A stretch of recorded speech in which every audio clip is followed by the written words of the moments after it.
રાધનપુર ખાતે નવીન શિક્ષણ સ્કૂલનું ખાતમુહૂર્ત। રાધનપુર ખાતે ક્ષત્રિય ઠાકોર સમાજ દ્વારા નવીન શિક્ષણ સ્કૂલનું ખાતમુહૂર્ત અને સ્નેહમિલન સમારોહ યોજાયો હતો। રાધનપુર સાતલપુર સમી તાલુકાના ક્ષત્રિય ઠાકોર સમાજનું સ્નેહમિલન સમારોહ યોજાયો હતો।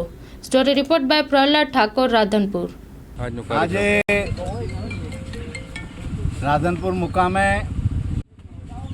સદારામ કન્યા છાત્રાલય અને કુમાર છાત્રાલય અને હાઈસ્કૂલના જ્યારે ખાતમુહૂર્ત પ્રસંગે ગુજરાત વિધાનસભાના અધ્યક્ષ આદરણીય શંકરભાઈ ચૌધરી સાહેબ આવ્યા।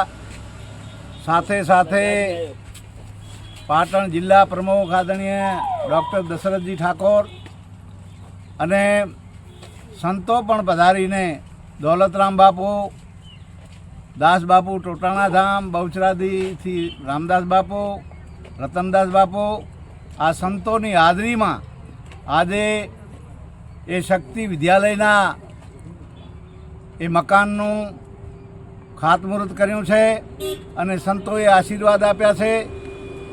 एटले हूँ मानो ज्यां सुधी वहेली तके आ भवननु ए बांधकाम थशे एमां दरेक समाजना लोको आया ने ठाकोर समाजना विशेष लोको आवीने साथ सहकार आपवानी खातरी आपी अने ए शिक्षणना धाममां बधा एक रस थईने संप थईने काम करशुं एवी खातरी आपी।